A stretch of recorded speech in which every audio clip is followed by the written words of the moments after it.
یہاں کامیابی کا اعلیٰ معیار نہیں بیان کیا جا رہا، بلکہ اس کا کم سے کم معیار بیان کیا جا رہا ہے۔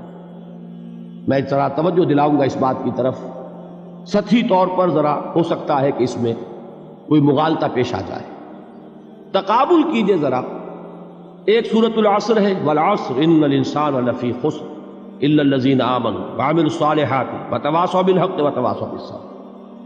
ایک سورۃ التین ہے، والتین والزیتون وطور سینین وہذا البلد الامین لقد خلقنا الانسان فی احسن تقویم ثم رددناہ اسفل سافلین الا الذین آمنوا وعملوا الصالحات فلہم اجر غیر ممنون۔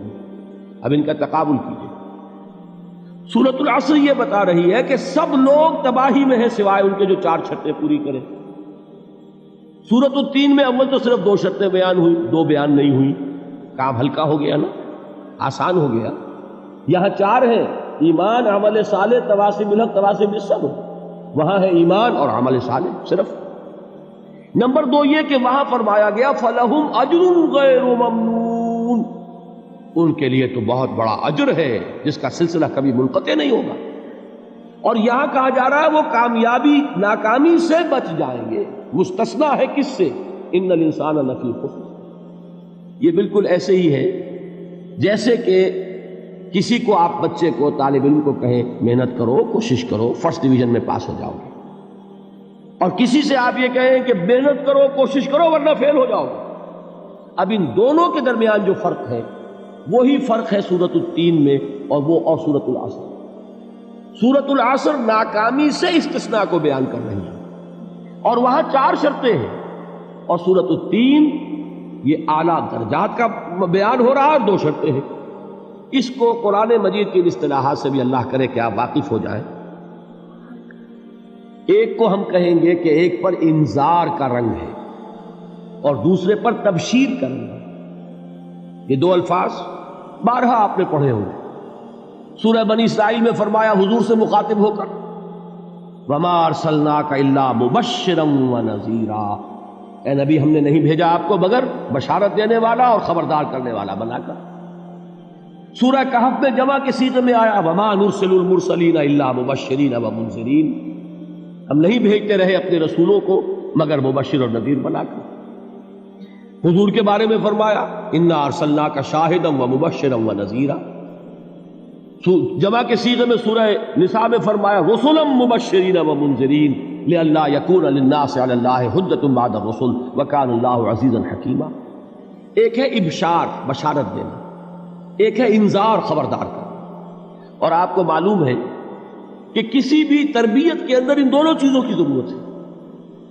کبھی ایسا ہوتا ہے کہ ڈانٹ ڈپٹ کی ضرورت پیش آتی ہے، دھمکی کی ضرورت پیش آتی ہے، باز آ جاؤ، اپنے رویے کو درست کرو ورنہ پکڑ ہوگی، سزا ملے گی۔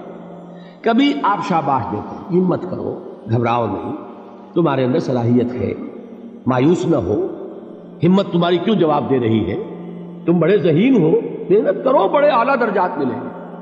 قرآن مجید میں یہ دونوں رنگ ہیں جو اختیار کیے گئے، ایک تبشیر کا رنگ ہے، ایک انذار کا رنگ ہے۔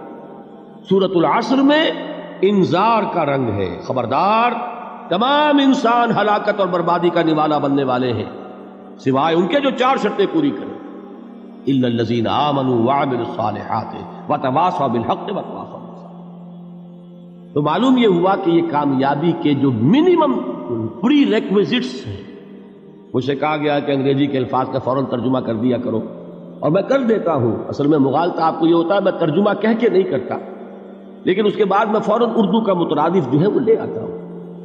لیکن میں یہ اس لیے استعمال کرتا ہوں انگریزی اصطلاحات، جیسا کہ میں نے عرض کیا تھا کہ میرے اصل مخاطب ہیں جدید تعلیم یافتہ لوگ، اور جدید تعلیم یافتہ لوگوں کے کمیونیکیشن جو ہے، ابلاغ، وہ ان انگریزی اصطلاحات کے ذریعے سے زیادہ بہتر اور صحیح تر ہوتا ہے، ورنہ وہ بات سمجھیں گے نہیں۔ اسی لفظ ابلاغ کو وہ نہیں سمجھیں گے اور کمیونیکیشن کو سمجھ لیں گے۔ یہ ہے اصل میں ساری مصیبت کے جو اس وقت ہمارے سامنے ہے، اس لیے یہ الفاظ ہم استعمال کرتے ہیں۔ تو میں یہ کیا عرض کر رہا تھا کہ در حقیقت ان الانسان لفی خسر الا الذین آمنوا وعملوا الصالحات وتواصوا بالحق وتواصوا بالصبر، یہ منیمم پری ریکویزٹس ہیں کم سے کم لوازم ہے نجات کے، ان سے کم تر پر نجات کا کوئی سوال نہیں، اس لیے کہ قسم کھا کر اللہ فرما رہا ہے، زمانے کی قسم ہے، تمام انسان خسارے میں ہیں سوائے ان کے جو 4 شرطیں پوری کریں۔ تو تیسری چیز ذہن میں یہ رکھیے، یہ چاروں شرطیں لازم ہیں، یہ بہت اہم نکتہ ہے۔ ابھی ہم نے کسی لفظ کی گہرائی میں اتر کر نہیں دیکھا ہے، ابھی تو ہم سرسری طور پر تذکر بالقرآن کے مرحلے میں ہیں۔ پہلی بات کیا معلوم ہوئی؟ اس میں کامیابی اور ناکامی کا ایک معیار سامنے آیا، ٹھیک۔ نمبر 2، یہ کامیابی کے کم سے کم شرائط کا بیان ہے، منیمم ریکوائرمنٹس۔ میں نے ایک مرتبہ ایچ کالج لاہور میں جب تقریر کی سورۃ العصر پر، تو طلباء کے ذہن کی ملازمت کے اعتبار سے کہا کہ بھائی یہ فرسٹ ڈویژن کا بیان نہیں ہے، یہ تھرڈ ڈویژن میں کامیابی کا بیان ہے، اس سے کم تر پر فیلیور ہے، اس لیے کہ فرمایا گیا والعصر ان الانسان لفی خسر الا الذین آمنوا وعملوا الصالحات وتواصوا بالحق وتواصوا بالصبر۔ اسی کو میں نے اس وقت آپ کے سامنے رکھا کہ اس پر انذار کا رنگ ہے، خبردار کرنے کا انداز ہے، زجر کا، ڈانٹ ڈپٹ کا انداز ہے کہ اگر کامیابی چاہتے ہو تو یہ 4 شرطیں پوری کرنی ہیں۔ اب تیسری بات جو عرض کر رہا ہوں یہ اہم ترین ہے کہ یہ چاروں شرطیں لازم ہیں۔ اگر اللہ تعالیٰ نے کامیابی کے لیے 4 شرطیں بیان کی ہوں تو سوچئے، کیا مجھے یہ اختیار ہے کہ ان میں سے 1 کم کر دوں، 2 کم کر دوں، 3 کم کر دوں؟ کس کو اختیار ہے؟ اللہ کے بیان کردہ کسی چیز میں اختیار، یہ تو حضور سے کہا گیا تھا، سورہ یونس میں ہے، مطالبہ کیا مطالبہ کرنے والوں نے، ایت بقرآن غیر ھذا وبدل ہو، اے محمد صلی اللہ علیہ وسلم یہ قرآن بہت ریجڈ ہے، بہت سخت ہے، ان کمپرومائزنگ ہے، یہ کہیں بھی کوئی رو رعایت کرنے کو تیار نہیں ہے، تو ہمارا اور آپ کا معاملہ نہیں ہو سکتا اس قرآن پر، اس قرآن میں کوئی ترمیم کیجئے یا کوئی اور قرآن لائیے۔ تو حضور سے کیا کہلوایا گیا؟ قل ما یکون لی ان ابدلہ من تلقاء نفسی ان اتبع الا ما یوحی الی۔ اے نبی ان سے کہہ دیجئے میرے لیے ہرگز ممکن نہیں ہے کہ میں اس قرآن میں اپنے جی سے کوئی ترمیم کر دوں، کوئی تبدیلی کر دوں، میں تو خود پابند ہوں اس کا جو مجھ پر وحی کیا جا رہا ہے، سب سے پہلے میں خود اس پر عمل کرنے والا ہوں، میں خود اس کا پابند ہوں۔ تو غور کیجئے، قرآن بیان کر رہا ہے کہ 4 شرطیں ہیں نجات کی، اور آپ کے دل میں یہ بات بٹھا دی گئی ہے کہ صرف کلمہ گو ہونا نجات کے لیے کافی ہے، صرف ایمان سے نجات ہو جائے گی۔ یہ بات جو ہے ذہن میں رکھیے، ایک نجات وہ ہے جو ہزار برس تک جہنم میں کوئلہ بننے کے بعد نجات ہو، میں اس نجات کی بات نہیں کرتا، وہ نجات تو ملے گی یقیناً۔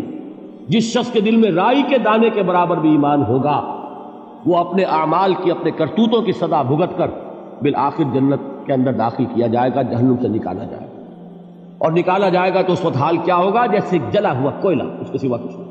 حدیث میں اس کی شرح آئی ہے۔ لیکن یہ نجات نہیں، نجات وہ کہ جو اللہ تعالیٰ میدان حشر ہی میں ہماری مغفرت کا اعلان فرمائے، اللہ تعالیٰ اول وہلے میں ہمیں جنت میں داخل فرمائے، اس نجات کی بات کر رہا ہوں۔ وہ نجات جان لیجئے محض کلمہ گو ہونے کی بدولت نہیں ملے گی، اس نجات کے لیے شرط اول ایمان، شرط 2 عمل صالح، شرط ثالث تواصی بالحق، اور چوتھی شرط تواصی بالصبر۔ یہ قرآن کا بیان ہے، یہ کسی انسان کا کلام نہیں ہے کہ اس میں ترمیم کی جا سکے۔